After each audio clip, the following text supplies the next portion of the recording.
It was widely reported that men had been celebrating the attack after recording the first plane strike. They were not Al-Qaeda, but they were detained. I grabbed my binoculars and I could see the towers from my window. And this is where I'm looking. And all of a sudden, down there, I see this van park. And I see 3 guys on top of the van. And I could see that they were like happy. They didn't look shocked to me. They didn't look shocked.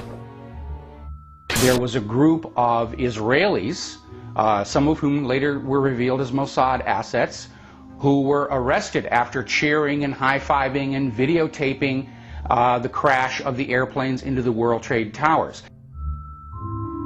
Several other men were detained after a van full of explosives was stopped outside of Manhattan.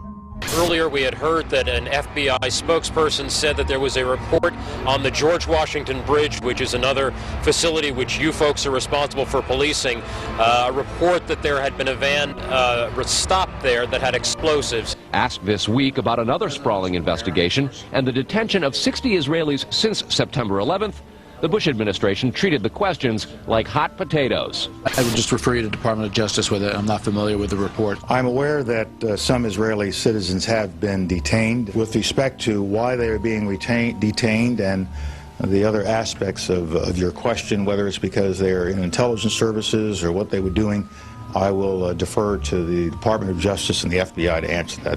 On March 6, 2002, a draft report from the DEA said it may well be an organized intelligence gathering activity.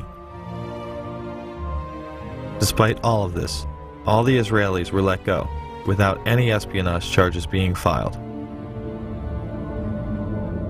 Fox News anchors Brit Hume and Carl Cameron would do a 4-part investigation into these allegations in December of 2001 and yield stunning results.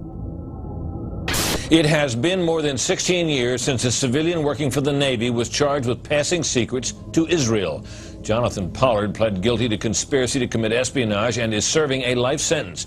At first, Israeli leaders claimed Pollard was part of a rogue operation, but later took responsibility for his work. Now, Fox News has learned some U.S. investigators believe that there are Israelis again very much engaged in spying in and on the U.S. Since September 11th, more than 60 Israelis have been arrested or detained, either under the new Patriot anti-terrorism law or for immigration violations. A handful of active Israeli military were among those detained, according to investigators, who say some of the detainees also failed polygraph questions when asked about alleged surveillance activities against and in the United States. Investigators suspect that the Israelis may have gathered intelligence about the attacks in advance and not shared it. A highly placed investigator said there are, quote, tie-ins, but when asked for details, he flatly refused to describe them, saying, quote, evidence linking these Israelis to 911 is classified. I cannot tell you about evidence that has been gathered. It's classified information.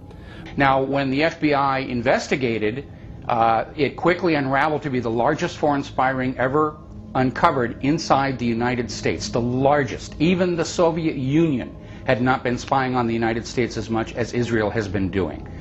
So the FBI started to round up these spies. They started to arrest them very quietly, and they were about halfway through this process of rounding up this spy ring when 9/11 happened.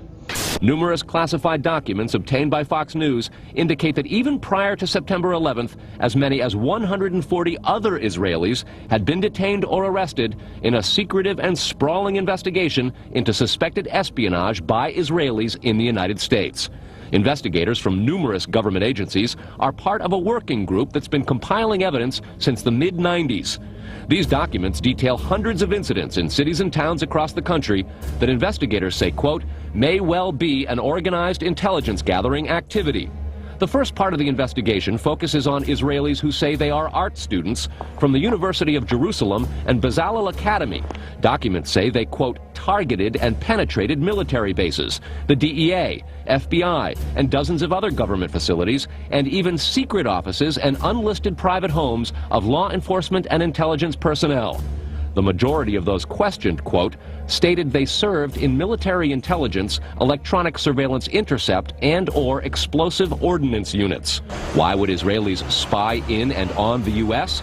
A General Accounting Office investigation referred to Israel as Country A and said, quote, according to a U.S. intelligence agency, the government of Country A conducts the most aggressive espionage operation against the U.S. of any U.S. ally. The document concludes, quote, Israel possesses the resources and technical capability to achieve its collection objectives. What about this question of advanced knowledge of what was going to happen on 9/11? How clear are investigators that some Israeli agents may have known something? Well, it's very explosive information, obviously, and there's a great deal of evidence that they say they have collected, none of it necessarily conclusive. It's more when they put it all together. A bigger question, they say, is how could they not have known? Almost a direct quote, Britt. It is now apparent that this intelligence ring was inside the U.S., had prior knowledge of 9/11, and had a classified role in 9/11, which officials refused to discuss. It was also able to penetrate U.S. intelligence agencies and secret offices, yet all were released. The men who were detained due to the report they were taping the first plane crash and then celebrating and joking about it actually went on television and admitted it was their job to record the attack.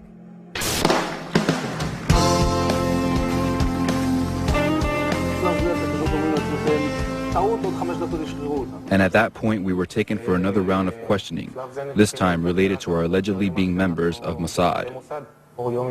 The fact of the matter is, we are coming from a country that experiences terror daily. Our purpose was to document the event. How could they have known about the attack? And who sent them to document it? The evidence points to a large intelligence network inside the United States that had teams on the ground, such as the ones recording the attack, and electronic surveillance teams gathering information.